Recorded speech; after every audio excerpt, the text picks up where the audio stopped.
We are the Craftsmen, and we are working towards healthy forests and happy communities. A quick run through of the state of forest practice in India. Post colonial forest losses. The Indian government has sought to manage forests through a series of policy shifts. Currently, joint forest management schemes are still largely in effect, wherein the contractor logging of trees are banned, and individual states govern and own all timber and non-timber forest products, or NTFPs as they are called, such as leaves, herbs, twigs, spices, oils, fibers. Forest-dependent communities act as collectors of these raw NTFPs, but can sell their collection only to the state-run cooperatives. The state then bids and transports this collection to urban buyers. The community's remuneration is not commensurate with the value of their collection. They are instead undercompensated through collection wages and face delayed payments ranging from 2 weeks to 2 years. When the forest regulatory body notices that a particular forest is in a state of degradation, it will advise the state cooperative to stop purchasing until that product regenerates. This method of start, degrade, stop, regenerate is unhealthy for forest diversity and net yield. Further, it cripples communities by making them face as low as 20 collection days in a year. That forces them into illegal informal sectors such as the $40 billion fuel wood industry, where they are exploited for the opportunity cost of labor. These women carry bundles of 35 kilograms over 9 kilometers in exchange for 25 cents. 270 million people live in and around forests in India. A lot of them are farmers looking to supplement their income in the non-farming season. That's almost the population of the United States. 70 million working-age citizens are subjected to the lowest end of the value chain by mechanisms of regulation which have given way to restriction and keep them at the lowest end of the value chain as collectors. Further, this method of forest regulation, which has led to restriction, is a progenitor of forest degradation, for it flips the symbiotic relationship between communities and their ecosystem into an extractive economy. As of 2012, an amendment to the Forest Rights Act empowers communities to exceed their nature as a collective economy by reinstating the right to not just collect but also add value and sell directly to markets. Our goal is to do precisely that. The Craftsman moves communities up the value chain by converting collector economies into craftsman economies. We build up the community's capacity, set up storage facilities and value-added centers for year-round economic activity, and we enable the same collectors to work on the products now as craftsmen, and we link markets directly to the communities. In cases where the state-run cooperative still persists and is reluctant to be displaced, we will, without disturbing the existing bureaucracy, participate in the bidding process and retain that raw collection at the site. We have been working on this project since January this year. We're an early stage organization. And with the help of our partners, we've zoned in on 2 regions, one in the Western Ghats and the other in Darjeeling area near the Eastern Himalayas to begin with. This is Senchal and Singalaya near Darjeeling. And here, in that shaded region in the center, is a tiger temple in the Western Ghats. These regions have long since displaced the state bureaucracy, so it offers the most favorable political climate. And these are just a fraction of the natural products collected by the communities and used domestically. As raw products, they fetch just a few cents per kilogram. In urban markets, they fetch 100 or 1,000 times that value. And there's a growing global $290 billion market for minimally processed, ethically sourced forest products. To do so, we partnered with the most effective organizations on the ground. ATRI has twice in the last 3 years been voted Asia's #1 ecological research organization. They're already running research bases at both our proposed sites. The Keystone Foundation has 20 years of experience empowering forest communities in the neighboring Nilgiri Bioreserve. They will handle certification of the products to the participatory guarantee system, community organization, and community trust. The Craftsmen will focus on design development, architecture, building the physical infrastructure, and market linkage. To do so, our legal counterparts at NSLR and Oxford have advised that we adopt a complementary not-for-profit, for-profit structure. Craftsmen Collective, a non-profit, will work with the Keystone and the ATRI and focus on community capacity building and the developmental aspect. We will immerse ourselves in the community context, understand the challenges and opportunities, and design and implement beautiful infrastructure, technologies, and practices. The construction implementation process will go far and a long way in terms of maximizing economic and environmental impact, along with providing a boost to local craft and skills. Craftsmen Connect, the for-profit, will link markets to the communities. Craftsmen Collective will leverage the power of philanthropic donation to help subsidize community development projects. The collective will also help communities to get loans. Craftsmen Connect will act as a guaranteed buyer to incentivize the development of these projects and loan approvals. At our first site in the Western Ghats, the number you see in green are the raw quantities being collected currently in tons. Those in red are the amount currently being processed for value addition, thanks to initiatives by our partner, the A-Tree. These existing centers currently make a gross revenue annually of about $3,000. The Craftsmen Connect will incentivize the growth of these centers by promising to buy a further $10,000 worth of finished goods from these communities at a higher price than they currently receive. These products will be stored at and shipped by Amazon fulfillment centers to further markets at a 40 to 50% markup. An Amazon fulfillment center has been set up just a few hours away from our first site. In time, the total amount purchased increases as Connect buys from more and more communities. However, the total amount purchased from a particular community rises and then starts to dip. This represents a community developing its own channels of marketing and sales and thus its own self-reliance. Here we see the community's total sales increasing, while its sales to Craftsmen Connect increases and then starts to dip. We're developing an online platform that will feature articles posted by researchers at our partner organizations and other support institutions. A reader, for example, can learn about the honey hunters and how the hunters build a fire at the foot of the cliffs to drive the bees from their huge nests. As the smoke rises, an intrepid honey hunter climbs a rope ladder, which is held steady by helpers above and below. The hunter is armed with two long poles called tangos. With one, he maneuvers a basket under the nest. With the other, he hacks off honey-laden pieces. The hunter's rope ladder is 320 feet long, but he begins climbing it from a ledge that's thousands of feet above the valley floor. His hand and feet are bare for a better grip, and he breaks only those parts of the nest so that the bees can rebuild it. Or one can learn about how we are converting a recurring woody invasive species, the Lantana camara, into desk chairs and garden furniture. Or how we plan to implement a low-cost in-situ biochar facility that will convert waste leaves from our facilities and biomass into clean fuel and fertilizer.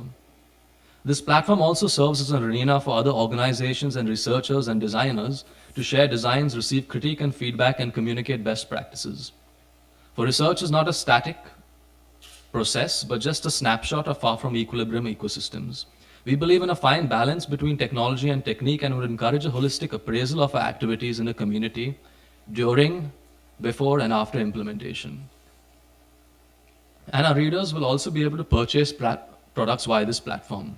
This form of inbound marketing through the creation of quality content, which is pulled into readers who share this interest, is proven to attract 4 to 8 times more customers than the conventional forms of push marketing. An impact assessment from the Nilgiri Hills after 5 years of the Keystone's presence revealed that an initial $2,000 guaranteed purchase cumulated 5 years down the line into $20,000 worth of patent purchase and $15,000 worth of sales through community-initiated channels.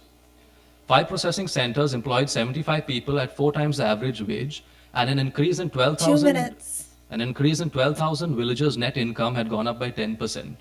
There was also a marked improvement on all these fronts. The community was drinking clean water, started growing vegetables which greatly improved their nutrition. They had organized the indigenous knowledge on medicinal plants into books. Some sent their children to school. The forest biodiversity and other species showed a better crop distribution yield, and the community was more adept at managing and responding to forest fires. Some pictures from our site. My teammate Elena is a PhD student of economics and global change. She has 8 years of experience in this sector through field research in Brazil, India, and Thailand. She implemented a Brazil nut storage and distribution organization in the forests of San Carlo. I, Aaron Mendonça, am an architect from India. I have worked with and personally trained over 100 migrants in Mumbai to be skilled craftsmen. I have built community space in the slums of Dharavi and Sion, and till date I have designed and built approximately $2 million worth of construction. I've also worked in Sri Lanka with the late Jeffrey Bawa Associates and hold a nuanced knowledge of indigenous materials and crafts. We have a great team of advisors from the Business School, School of Education, and School of Design, and we have Professor Kamaljit Bawa, the President of A-Tree and Fellow of the Royal Society. We are the craftsmen here to serve communities, consumers, and the environment. Thank you.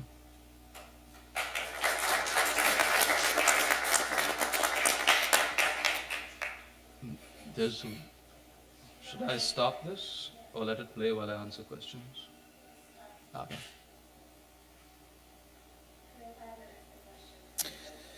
Sure.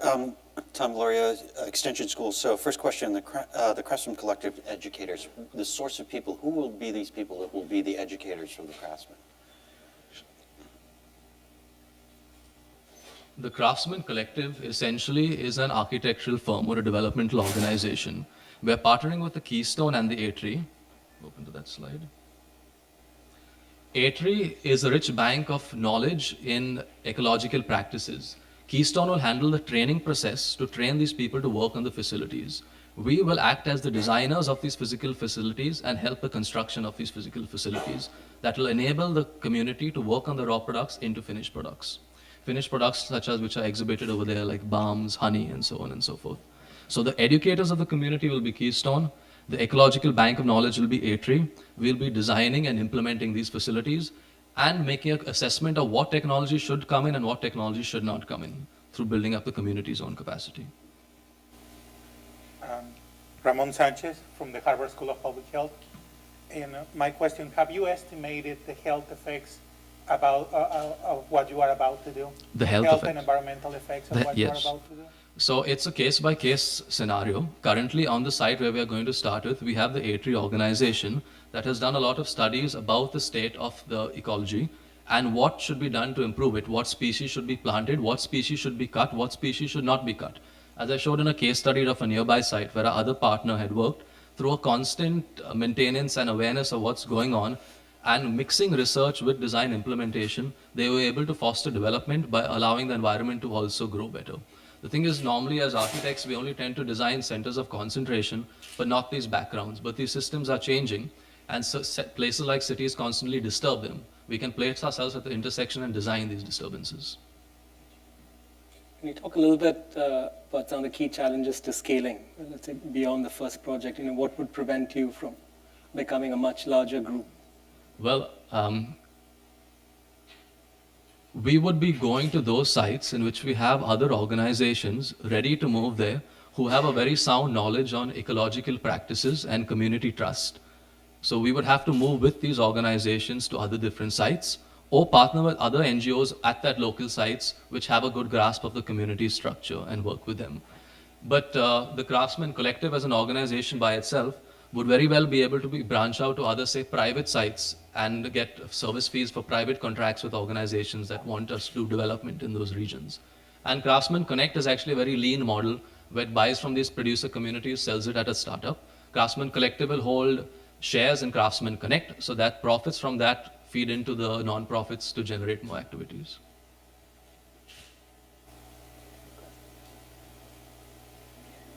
Afreen Siddiqui, this is very interesting. I also took the opportunity to read the longer descriptions of your project, and I noticed that in terms of your current partners, you basically have research institutes and universities listed. So I'm concerned about the commercial aspects as well as from both positive and negative sides. So one, how would you feasibly implement this at a commercial scale? And two, if it becomes commercial scale, I am concerned about the environmental impacts. These are very hard to quantify. I know you already got that question, but I'd like to get some more details. So A-Tree and Keystone, although they're research organizations, they're very much involved on the ground itself. And the whole ethos is built on carrying out those developmental projects which help the community and help the environment at the same time. By partnering with other research organizations, their presence will be through just the online platform by which they're pushing best practices, critiquing what we plan to implement in a particular place, and kind of giving us feedback that from our experience, what you plan to implement over here may have these side effects, look out for them. As I mentioned before, if we don't design these activities which are happening in this place, it's going to happen by itself. Automatically, communities face development, and when they face development, they start looking like cities, which is exactly what we don't want. We're at a time where I'm from the energy department at the Harvard Graduate School, and I've been thinking very seriously about these kind of questions, about how we can design systems in which the concept of waste disappears, because activity, development, industry is not isolated from environments. We can't expect to build cities and protect forests, because you're not really protecting anything, because nothing is static, it's always changing. The fact that we're having development at one end and consuming at one end, there are vast backgrounds from which these materials are migrating and flying towards centers of concentration. I think it's productive to place ourselves at the intersection of those backgrounds which are being disturbed, like I said, and start designing those disturbances. I have time for another question. Yep. So your general model, it appears to disrupt a governmental system. And do you anticipate any sort of political, if you will, pushback? And if you do, how are you going to address this? So as of 2005, the government system should not be in place, although it is. There's a latency in their lag to move out. So as I showed here in this slide, in our first site, the government system has already been displaced. Karnataka has for a long time operated through their own lamps. So over here, we would keep the collection and help the people work on them. In places where the government system is reluctant to move out, we participate in the same bidding process which the government orchestrates to sell the raw products to urban buyers. And by participating in that same bidding process, we don't push out these governmental organizations, but just buy the raw material, keep it back on the site to allow the collectors to work on them. Otherwise, the raw material goes to urban centers where it's worked on in factories.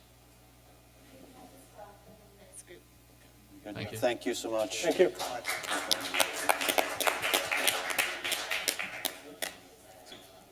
All right, good afternoon, everyone. My name is Narain, and I'd like to tell you about our venture, GoMango, which is our effort to bring affordable, accessible, efficient, sustainable refrigerated transport to India to allow producers and wholesalers there to get more value from the goods that they already produce. And so we've got a great team organized around this vision. My teammate Francesco is a TU Munich trained engineer with experience in logistics and manufacturing. Myself, I'm a PhD student in systems biology here at Harvard and GSAS, but I have experience as an engineer and a consultant. And together, Francesco and I have been working at the iLab here at Harvard for the past 6 or 7 months now. And we've got a great team of advisors as well, who are based primarily in India with experience in the food and logistics sectors, as well as our faculty advisor here, Srikant Datar at the Harvard Business School. So what is the problem that we're trying to solve? It's the food waste problem in India. So just to give you some context, here in the United States, we take it for granted that we can walk into any store and get plentiful produce cheaply all year round. But in India, that's just not the case. As you can see here in the picture on the right, a lot of the food that's produced just never makes it to the market. So no one can buy it, no one can eat it. There's a great societal impact for this. And let's just put some numbers on that, that of the hundreds of millions of tons of food that India produces annually, about 40% of that food rots before it ever reaches the market. So the official stat is something like 200 million Indians are malnourished, but the unofficial number could be even higher. Clearly there's a bad social impact as a result of this food waste problem. And where would we like to get into this? Well, it turns out that a major reason this food goes to waste en route is because in tropical heat and humidity, India does not have the infrastructure to keep this food cold en route. These so-called refrigerated trucks or reefers. And by some estimates, there are as many reefers in the state of Massachusetts as there are in all of India. So I think you sort of understand the mismatch now between supply and demand there. So what is our solution? How do we propose to solve this issue and provide affordable cold chains for India? Well, our idea is to allow producers and wholesalers to take their existing unrefrigerated supply chains, the trucks and warehouses and markets where they already do business, and use our combination of technology and rental services in order to convert that supply chain into an unbroken cold chain, allowing for preservation of perishables from the point of goods production to the point of sale. So let me just explain to you what I mean. We've got a combination, as I said, of technology and rental model, which will plug into existing supply chains. So just to walk you through it a little bit, we've got a modular rentable refrigeration system, which will allow producers to rent only the capacity that they need and can afford. We've got partner cold warehouses where these boxes will be kept ready to go, cold, so that they can be distributed as needed. And also partnerships with trucking companies so that these boxes can be delivered on demand as customers need them. And so altogether, we will have a network in the background of these warehouses and trucking partners to allow producers anywhere in India to rent capacity for refrigeration on demand. And so just to walk you through some of the bits individually, our technology itself has some key innovative features. So first off, it's modular. So that means if you're a producer and you only produce 1 ton of goods, you don't need to rent out an entire truck. You only need to rent out a box and put it on a truck that's more accessible to you. It's collapsible as well, which is really important for our costs so that the footprint is minimal for storage, distribution, and delivery. It's easy to reuse and sanitize, which is very important for food safety concerns. We use what's called a eutectic technology in order to keep the boxes cold. It's a passive cooling material that we pre-freeze, essentially. and this allows the box to stay cold for up to 3 days en route without consuming any diesel on trip. So the environmental impact in terms of reducing air pollution and the like will be tremendous. And I should also say we've got a data play here. We have sensors in the box to detect location, temperature, humidity, so these are product quality data that producers might be interested in. In aggregate, with a network of a lot of users, the Indian government or financial institutions might find this useful. And of course, for ourselves, as we try to plan out the direction in which we will grow our company, the data will allow us to understand what new avenues to explore. And together, that's really enabled by our rental model and our network, which will allow producers to rent at a low cost per day per box, as opposed to making a large upfront capital investment. So this actually puts cold chains within the reach of Indian producers, as opposed to forcing them to take out loans that are unsustainable. Of course, it also generates continuous revenue for us, and as I mentioned, there's opportunities to monetize the data as well downstream. So now I've got a video that I'd like to show you. It's a concept video of how our solution would work. You'll see a typical street scene, I believe, in Kerala, with our boxes and some of the key features I've just mentioned highlighted to you in the process.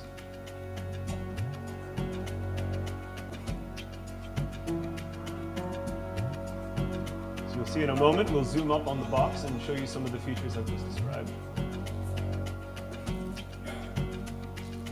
About 5 minutes left. Absolutely. So these are the eutectic cold packs, as I mentioned, which will allow the box to stay cold without the need for consuming diesel on trip. The collapsibility is a really key feature for our economics.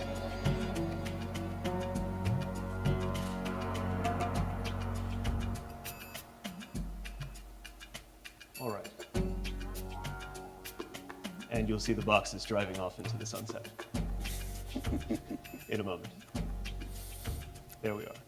All right, so back to the presentation. Yep. Yes. Fantastic. So who's our target customer? Well, we focus on a man we'll call Ravi. He's a fish wholesaler in South India, and he has 3 key characteristics you should know. First, he chooses to rent trucks, so he's accustomed to this business model. He uses ice to keep his fish cold, which is a low-cost, low-tech solution, but this results in massive spoilage and waste. By some estimates, about $200 worth of product lost per ton. Really eats into his margins. And if you want to get a picture of what this status quo looks like, I think you'll agree with me, not only is this a situation of waste, but he's stepping on fish. So this is unhygienic for consumers as well. And we want to disrupt that status quo in South India because that is where a lot of India's fish is produced. The trip lengths are within the operating lifetime of our box, and the temperatures are in fact quite hot. So we want to rewrite this recipe for rotten fish with a real good value proposition for someone like Ravi. By generating about $100 worth of saved value per box by preventing spoilage, we will split that 80-20 with him. By taking a rent of $25 per day, we will have sustainable value capture for ourselves while creating quite a bit of value for people like Ravi.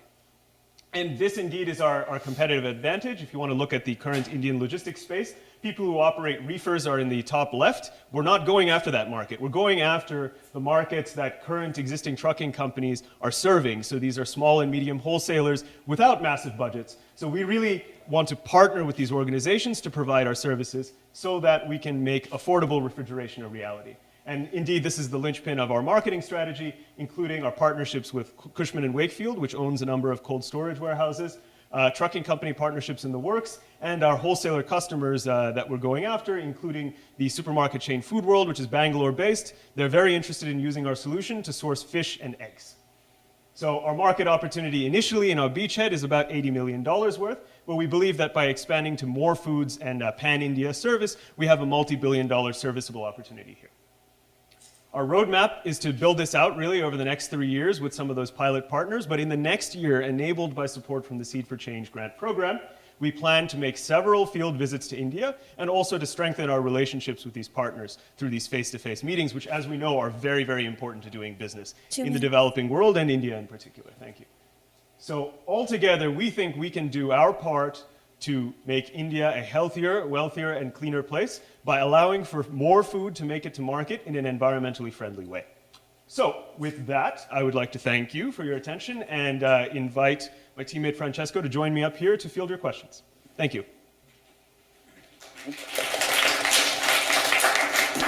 Great.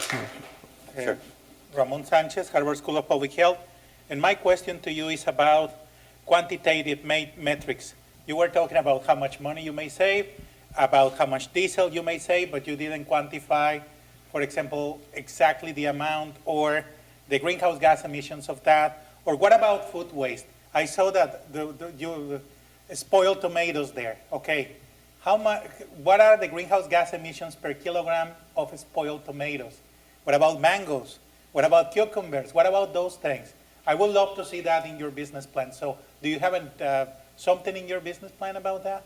So let me just start off by saying, yeah, absolutely, that's a major intent of our solution, is to try to tackle these problems. We focus on fish because it's the highest value perishable good. So regardless of all these other considerations, it's a real value prop for a customer right now who already understands the need for refrigeration. The thing with the fruit producers, vegetable producers, is they've become accustomed to a certain level of waste. So you need to convince them that refrigeration is important.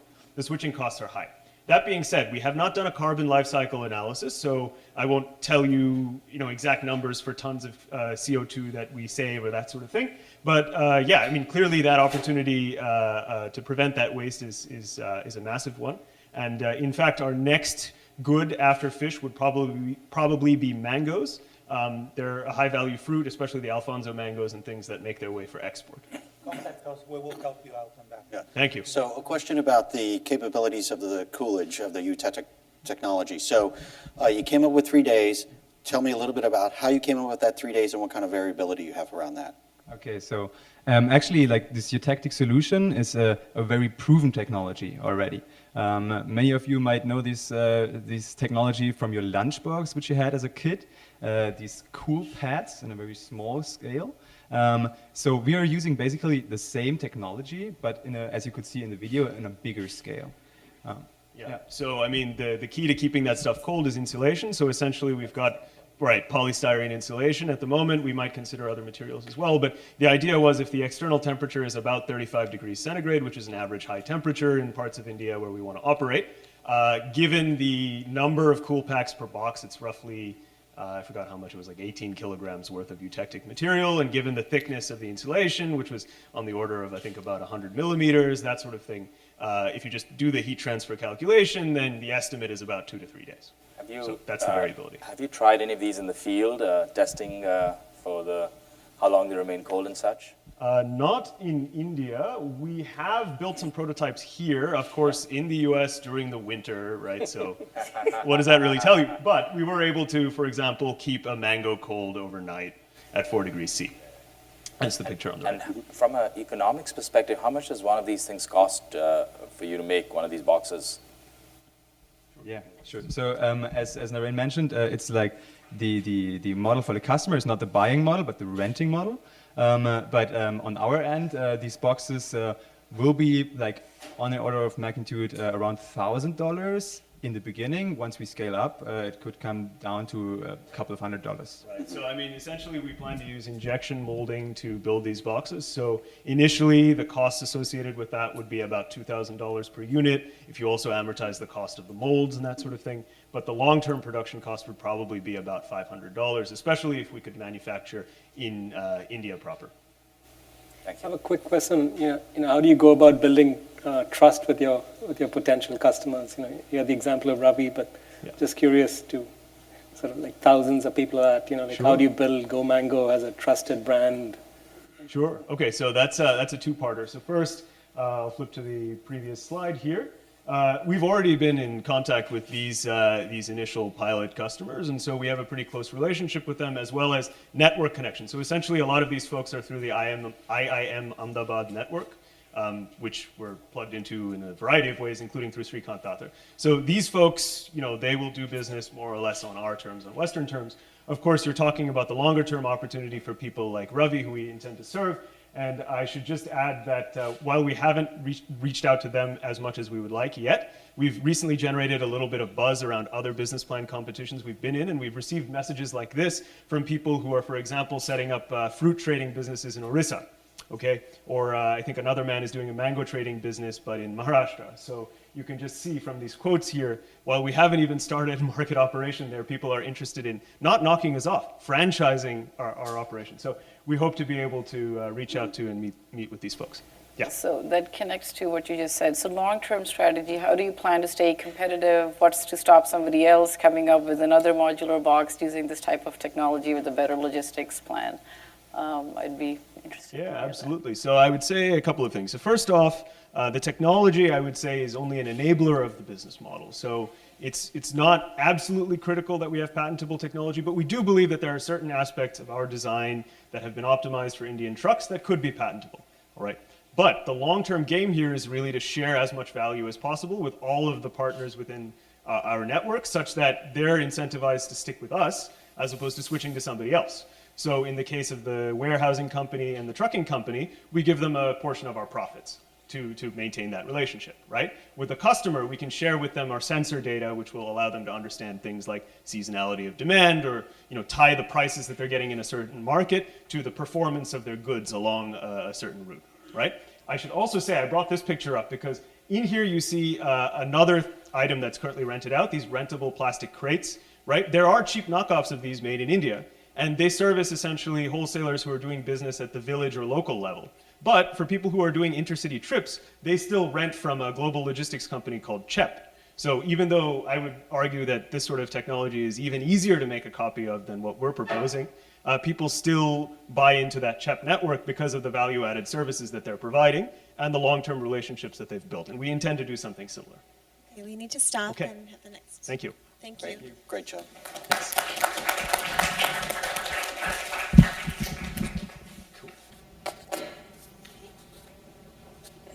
Hi, my name is Casey, and I'm a Harvard Law School student, and I'd like to tell you about Torr Energy. And in the background is Skype, and that's my teammate Kevin. Oh, okay. All right. So I'm Casey, and I'm a Harvard Law School student, and I'm here with my teammate Kevin, who's on Skype. He's in California right now, and he's our technical expert. And so I'd like to tell you about Torr Energy. So Torr Energy is turning trash into cash.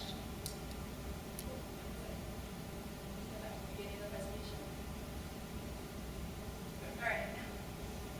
So worldwide, there's a ton of agricultural waste, and most of it actually just gets burned in open fields. Why?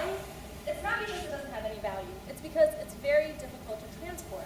You can imagine just a bunch of leaves, like you'll have to gather wet, loose, bulky leaves to transport somewhere far away where it'll be made into energy.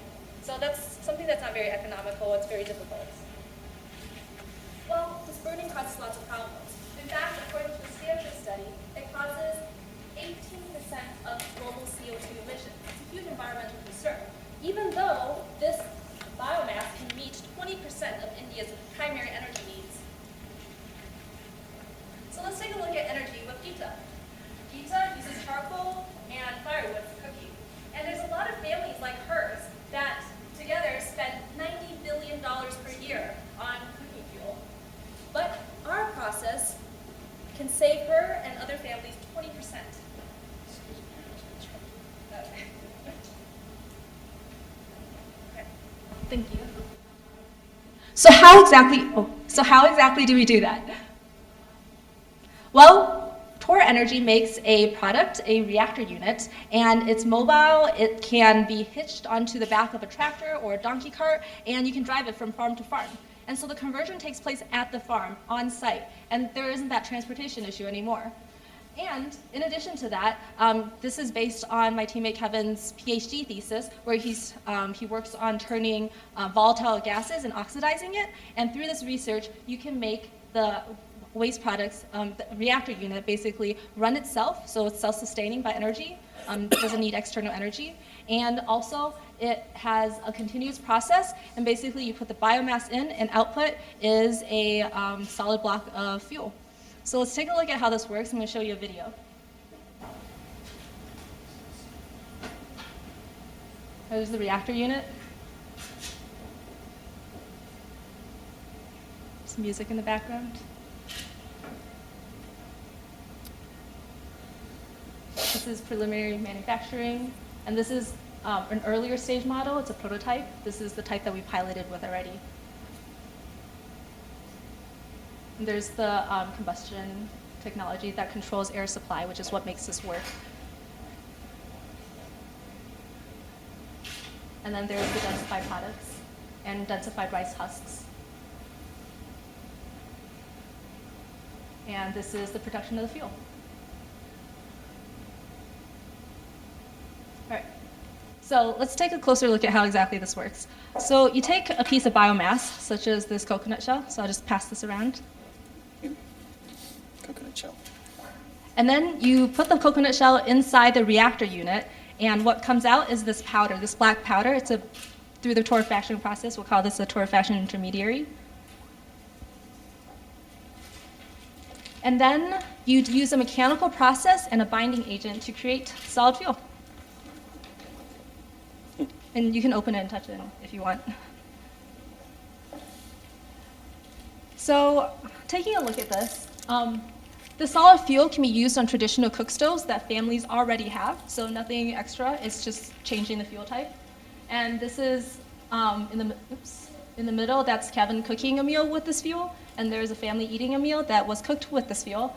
And this is Mama Veronica, who bought 4 bags of our fuel, saved $8, and that meant the difference between 2 meals a day and 3 meals a day.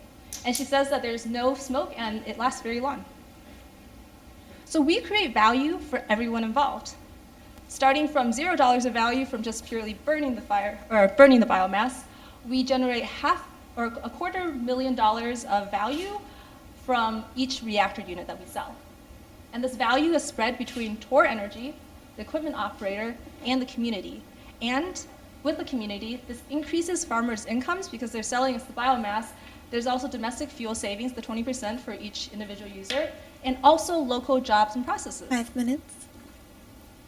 In addition, we also have waste reduction benefits, greenhouse gas mitigation, and also pollution reduction benefits. So it's great for the environment as well. So why choose us? Well, first, doing nothing, not such a great idea.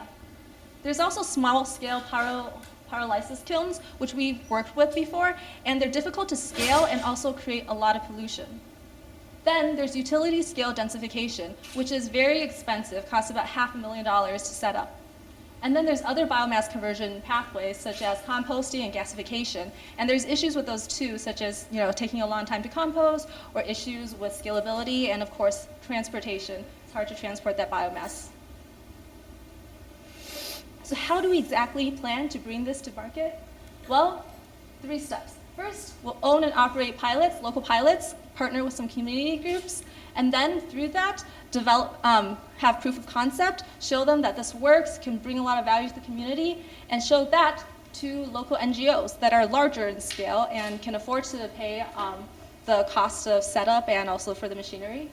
And then, after we have some experience with them, can show that there's also profitability, we'll distribute more widely, commercially, and manufacture and distribute the equipment. And we see ourselves as manufacturers and distributors, and Tata, which has funded the research thus far, is interested in helping us with implementation as well, as far as manufacturing the steel. So, so starting with the pilots, go a little more in depth. We already have a pilot in Kenya, and with this pilot, we've sold more than 130 tons of fuel already. That shows that there's definitely a need in the market for this product, and also that it works. But we've always wanted to be in India. So through the past 3 years, these are all the organizations that we physically visited already, and they've expressed interest in working with us already. And specifically, we've selected Samuchit in Maharashtra to be our first pilot project, and we hope that C can help us be able to implement this pilot. And one of the reasons that we selected them is that they have a lot of, they already have a lot of experience working with solid fuel cooperatives. So when we're there in the summer, we hope to analyze local waste and fuel consumption. Then, in the winter, design and customize a fuel deployable prototype. And then in the spring, manufacture and implement the prototype. And then in the summer, replicate this to neighborhood communities. So here we have a small-scale pilot, and now we're looking for something bigger. We already have proof of concept, we have data to support this. We're looking for an organization that can actually afford the cost of $35K to set up an operation, including providing machinery and hiring people. So here's an example of the next step. The next step is going to an NGO, a large NGO, and this is one example that we've already communicated with, Jamsi, they're in northern India, and they said that they're willing to finance the project. And in addition to that, they said that their primary concerns are social and environmental, and that profits are secondary. So this is definitely a place where we can develop more proof of concept as well as help the community as well. And that's really only the tip of the iceberg. So with the small scale pilots and also with partnerships with NGOs, we can reach farming communities with accessible social financing. That's about $700 million per year of market size.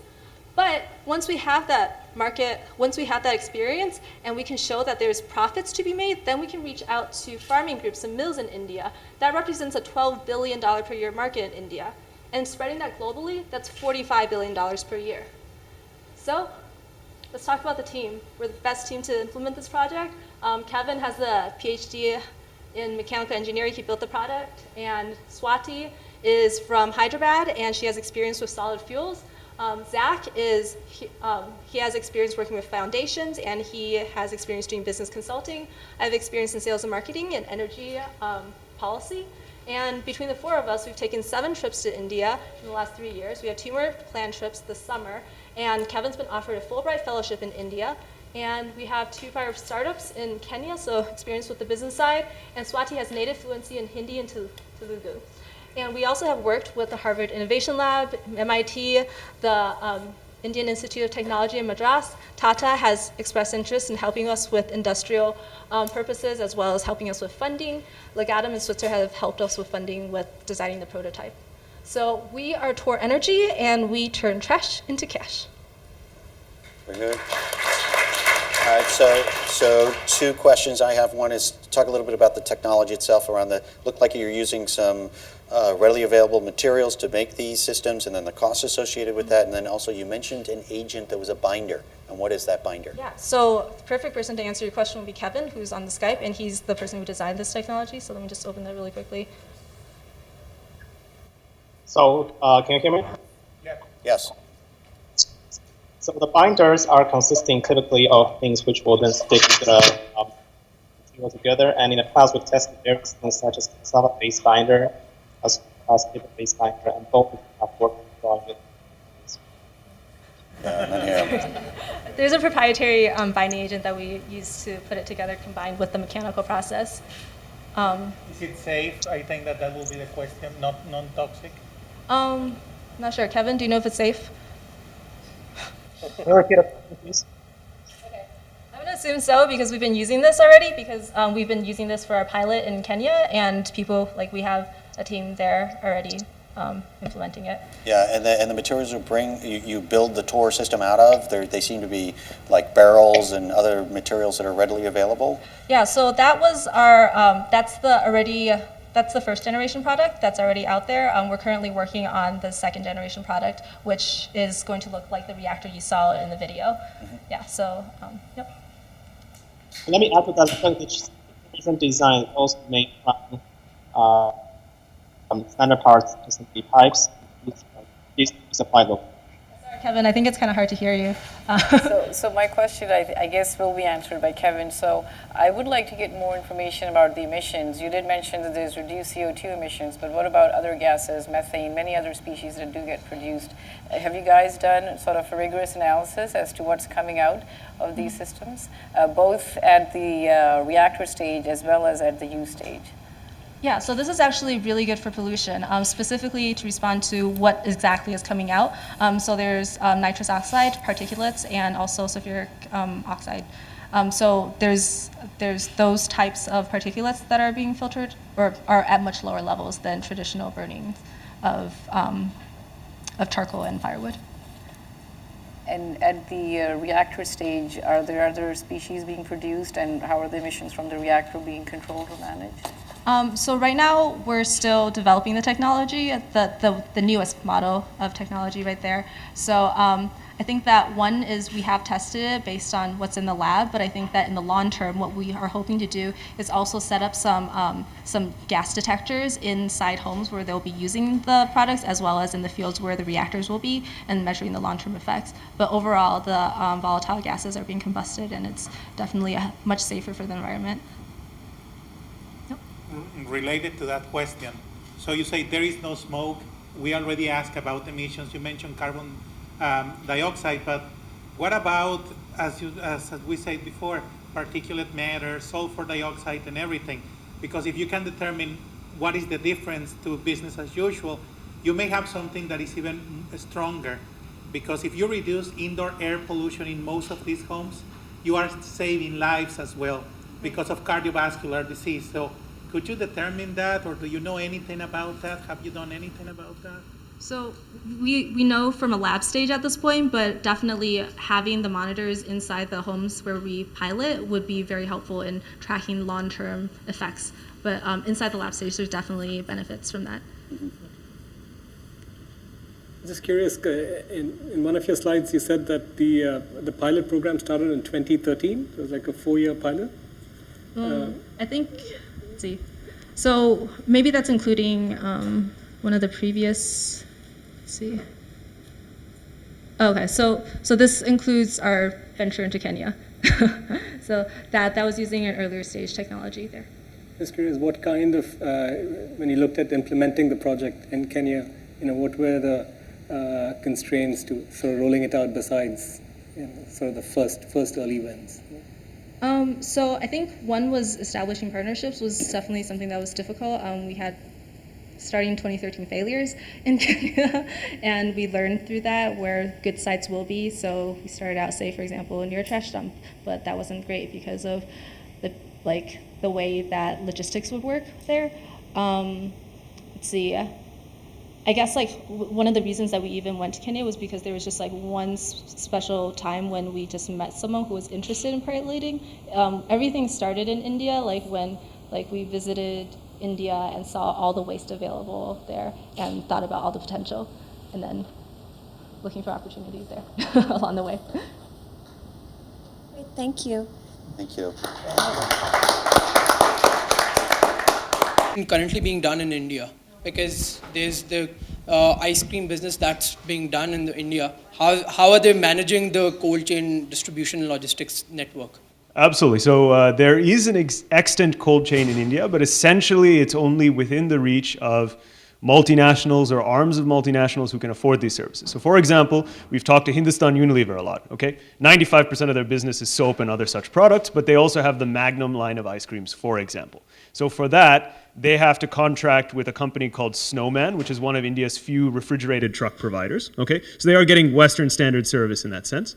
But then they've had to improvise on their own for certain challenges that are very unique to India. So for example, the tertiary delivery market, where we think we might be able to enter as well. When you go from the warehouse to the Kirana store to drop off the ice creams, right? The people who are making the deliveries need to understand you open the freezer for less than 20 seconds, you take the item out, you close it, otherwise things will start to melt. Right? So even at that level, even Hindustan Unilever was having problems. So they've had to have some in-house solutions which they've developed essentially for their specific distributions, right? Or if you're a company like Yum Brands, you run KFCs and Pizza Huts and things like that, you set up your own cold chain essentially, having your own warehouses and your own trucks. So it's very inefficient to do this on a one-off basis for every single company, but the few companies who see it as a crucial part of their business model, they do it.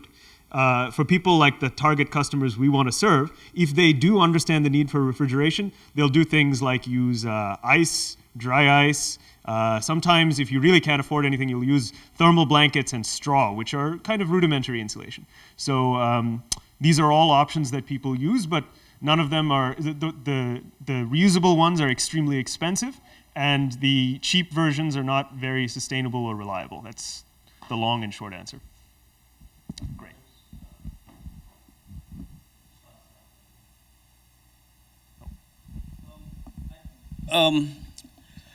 I just wondering about the exit strategy of the project. For example, This is directed at us again? For the Yeah. Why don't you guys all come up here? Craftsmen, Because yeah, We're Craftsmen. fielding from. So the audience, it's right? like you didn't provide to us the exit strategy of the project. I mean, after the project it's done, it's gonna be done. So what is your strategy to influence others to implement your project in the future for sustainability? Thank you. Craftsmen, yeah, Okay. What is the exit strategy? Is that it? for sustainability. As we mentioned, we incentivize the development in a community by promising to buy for them. As we incentivize it, the not-for-profit side works with the other NGOs to develop that community. Purchase from that particular community rises and then starts to drop as the community starts developing its own ability to reach markets and sell to them. So in that way, in time, we drop off the sales or the purchases from a particular community so that the community builds up its own capacity to sustain itself. However, the partner organizations still maintain a presence on the ground in each community to keep helping with the community developmental aspects and monitoring the environment. These are products which are being made in the Nilgiri Hill by the Adimalai community, who were spurred into development by the Keystone Foundation. So some of these are balms, some of them are lip balms. Here we have soaps which are handmade, spices, and some keychains, fabrics which are made by the Torr community. Would you like to take a look? Okay.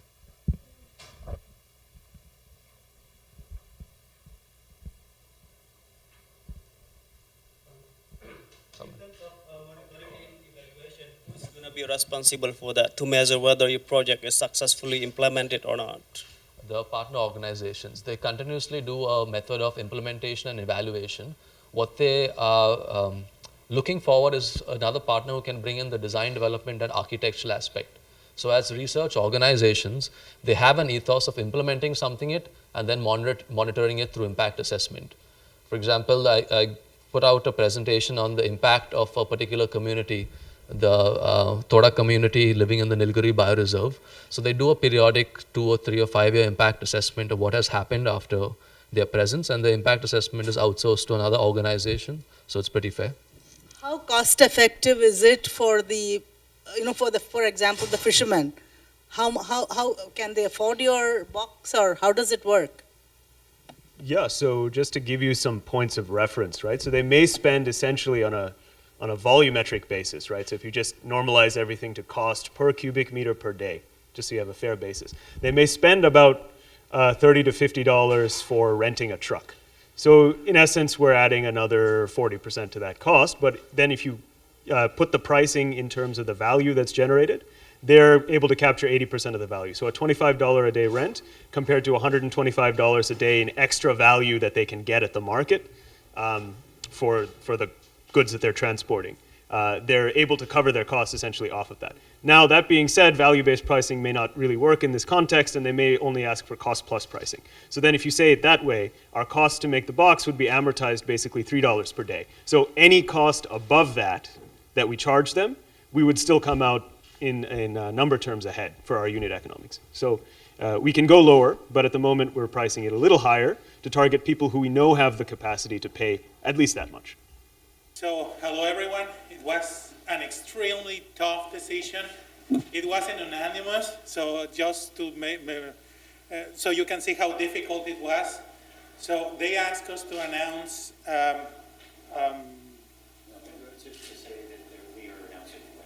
yeah, we are announcing the winners then. And so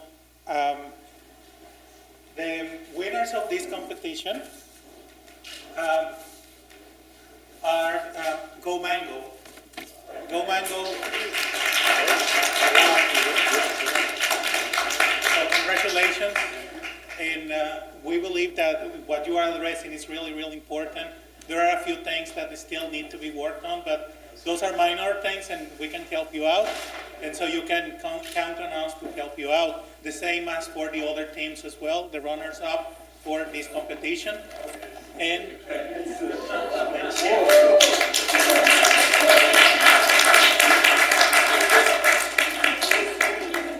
oh my God. My grandmother would be proud of that. well, I don't think that I'm covering anything. Free and clear, yeah. I don't think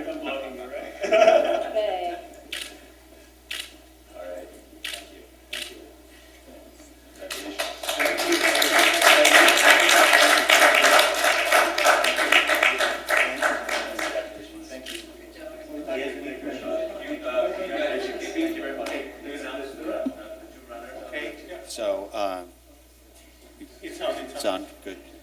So, as Ramon was saying, it was an incredibly tough decision because all, can't hear? Yeah. This one now? Good.